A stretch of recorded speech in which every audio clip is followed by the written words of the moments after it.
There was a small cabin at the edge of a quiet valley, surrounded by old trees that seemed to hold the world's oldest secrets. Inside that cabin lived Elias, a humble man with calloused hands and a tired heart. Every morning, long before sunrise, he would light an old oil lamp and sit at the wooden table, the same table where his father and grandfather once sat. But that week, something in Elias had changed. The calm light in his eyes had faded, replaced by a heaviness he could no longer hide. Have you ever felt that way? That sense that life keeps asking for more than you have to give? That everything around you is moving forward, while you feel stuck in the very same place? Elias knew that feeling well. His work felt heavier, his days longer, and his dreams further away. He often asked himself, "Why does life keep testing me? Why does everything feel so hard, so slow, so unfair sometimes?" Maybe you've asked yourself the same questions. But that morning, something unexpected happened. When Elias opened the door to fetch water from the well, he saw an old traveler sitting on the fence, as if he had been waiting there for a long time. The man had calm, almost glowing eyes, and held a walking staff worn down by miles and years. There was something familiar about him. As if he carried answers Elias didn't even know he was searching for. The traveler smiled and asked, "Do you believe there's a hidden reason behind the struggles you face?" Elias didn't know how to answer. Would you? Sometimes, the traveler continued, life isn't trying to break you, it's trying to prepare you. The trouble is, most people don't realize it while it's hurting. Those words echoed in Elias's mind like a quiet whisper. The traveler slowly stood up and said, "Today I'm going to show you something that might change the way you see everything you're going through." And just like that, Elias, a simple, weary man, began a silent journey. A journey not through roads or landscapes, but through the depths of his own heart. Because some truths don't come from other people's voices. They come from the story you are about to live. And before that day ended, Elias would discover that every challenge he had ever faced carried a meaning far greater than pain. But to understand it, you'll have to walk with him. Before we continue, take a moment to subscribe to the channel if you feel stories like this speak to something inside you. These lessons don't just entertain, they remind us of truths we often forget. Now let's walk with Elias. As Elias followed the old traveler down a narrow path behind his cabin, he noticed something unusual. The morning air felt heavier than usual, almost as if the valley itself was holding its breath. The traveler walked slowly, not out of weakness, but with purpose, as though every step was meant to teach something. They stopped near a tall cedar tree, its branches twisting toward the sky like a silent prayer. "Tell me," the traveler said, without turning around, "when did your heart become this tired?" The question struck Elias like cold water. He wasn't used to people noticing what he tried so hard to hide. He hesitated, then confessed, "I don't know. Maybe it started the day I lost the things I thought would make me happy. Or maybe when I realized that no matter how much I tried, life kept pushing me down." The traveler nodded, as if he had heard this same confession 1,000 times before. "You think life is punishing you," he said softly. "But what if it's shaping you? What if every burden you carry has a place, a purpose, even when you can't see it?" Elias sighed. He had heard people say things like that, but they always sounded empty. Still, something in the traveler's voice made the words feel different, almost real. They walked deeper into the valley, until they reached a small clearing golden with morning light. In the center stood 3 stones arranged in a triangle, each one tall enough to cast a long shadow across the grass. The traveler pointed to them. "Each stone represents a moment in life when you felt tested," he explained. "But the meaning behind the test, that's what most people never discover." He placed his hand on the first stone. The surface was cracked, marked by time. "This is the test of loss," he said. "When life takes something from you, a dream, a plan, a person, it's not to destroy you. Loss empties your hands so something new can be placed in them." Elias felt a pinch in his chest. He knew that kind of loss too well. The traveler moved to the second stone, smoother and colder. "This is the test of waiting," he continued. "The most painful of all. because time feels heavy and silence feels like abandonment. But it's in the waiting that you grow roots, strength you don't even notice until you need it. Elias swallowed hard. He had spent years waiting for life to finally make sense, and it never had. And this, the traveler said, touching the final stone, is the test of carrying burdens. Responsibilities, worries, fears. Some people break under them. Others become stronger, softer, wiser. Elias shook his head. "I don't feel strong," he whispered. "I just feel tired." The traveler stepped closer, looking into his eyes with unsettling clarity. "That's because you think you're walking alone. But every test you faced was preparing you for the day when you would finally see what was waiting for you." He pointed toward the horizon, where sunlight touched the tops of the trees. "Life never tests you to crush you," he said. "It tests you to stretch you, to open your heart to blessings you're not ready to receive yet." The words sank into Elias like warm light, melting something that had long been frozen inside him. He looked back at the stones, loss, waiting, burdens. And for the first time, he wondered if they had indeed shaped him into someone stronger than he realized. The traveler began walking again, and Elias followed. He felt different now, not lighter, but more aware, as though the weight he carried finally had a name, a meaning, a direction. He didn't know what the traveler planned to show him next, but for the first time in a long while, he was ready to see. Before we dive deeper, I'd love to hear from you. Which part of Elias's journey feels the closest to your own life right now? Loss, waiting, or carrying heavy burdens? Share it in the comments. Someone out there may find strength in your words.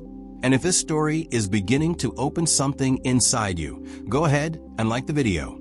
It tells the algorithm that these messages matter, and it tells you that your heart is listening. Now let's continue.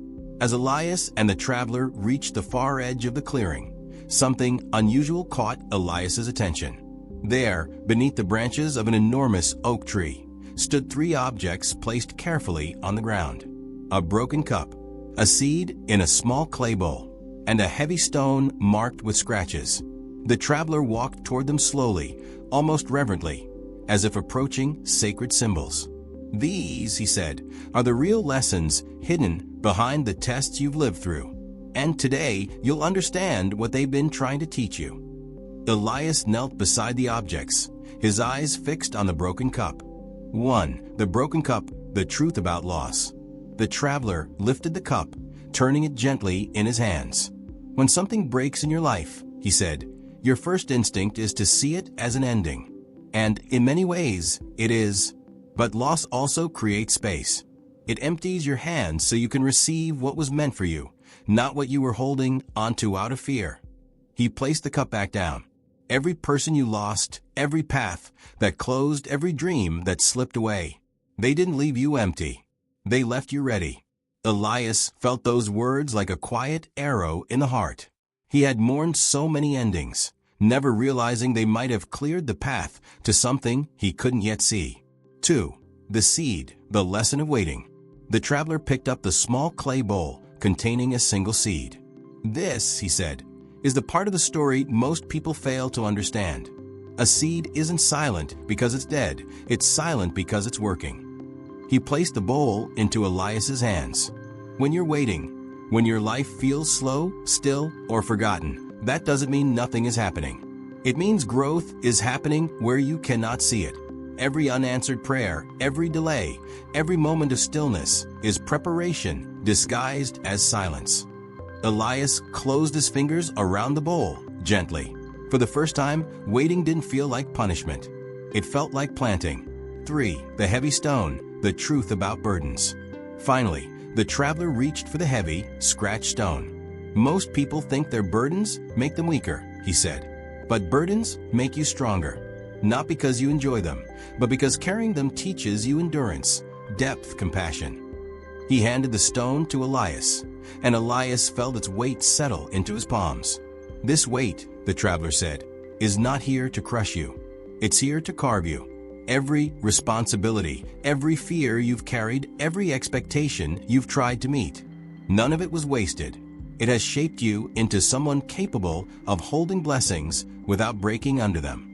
Elias looked down at the stone and for the first time didn't see a burden. He saw a mirror, reflecting the strength he never believed he had. The quiet realization. As the morning light filtered through the oak leaves, Elias felt a shift inside, subtle but undeniable. Loss had emptied him. Waiting had grown him. Burdens had strengthened him. Suddenly, his life made sense in a way it never had before. The traveler stepped closer, his voice soft but powerful. Elias, the tests you faced were never meant to destroy you. They were meant to prepare you for what comes next.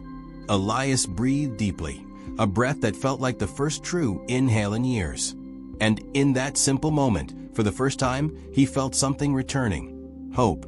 Not loud, not dramatic, but steady, like dawn climbing over a quiet valley. Elias stood beneath the old oak tree long after the traveler had fallen silent. The broken cup, the seed, and the heavy stone still lay before him, simple objects, yet suddenly heavy with meaning. For the first time in years, he wasn't asking, "Why is this happening to me?" Instead, a different question rose inside him, soft but steady. "What is this trying to teach me?" The shift was small, but life-changing. As he walked back toward his little house in the valley, the world seemed different, not because it had changed, but because he had. The same trees, the same air, the same humble road beneath his feet, yet everything felt lighter, as if the weight he carried had been quietly rearranged inside his heart. Sometimes, clarity doesn't arrive with thunder. Sometimes it arrives the way dawn does, slowly, gently, without asking permission. Elias now understood something he had never grasped before. The tests he faced were not punishments. They were invitations. Invitations to grow deeper roots, to make space for what was coming, to become sturdy enough to hold blessings without collapsing under them. Isn't it strange how life works? We ask for strength, and life sends challenges. We ask for wisdom, and life sends uncertainty. We ask for peace, and life sends storms to clear the way. Not because life is cruel, but because life is purposeful. As Elias approached his doorstep, he looked at his home. The small wooden door, the flickering lamplight, the familiar smell of burning firewood, and something inside him settled. He realized that even in the hardest moments, life had never abandoned him. It had been shaping him, carving him, preparing him. And perhaps it's doing the same with you. When you feel broken, remember the cup. When you feel forgotten, remember the seed. When you feel overwhelmed, remember the stone. Each of these trials is whispering the same truth. You are becoming someone stronger than your circumstances, someone wiser than your fears, someone ready for the life you're meant to live. Elias pushed the door open and stepped inside, carrying the traveler's teachings quietly in his chest. He didn't know what tomorrow would bring, but for the first time in a long while, he wasn't afraid of it. He was prepared for it. And maybe now you are too. Thank you, and final invitation. If this story touched your heart, even in a small way, if it gave you peace, clarity, or a moment of reflection, consider subscribing to the channel. Not just for the algorithm, but so each new story finds you right when you need it. And before you go, thank you for watching, for feeling, for walking this journey with us. Until the next video, may your path be gentle, your heart be brave, and your spirit unbroken. See you soon.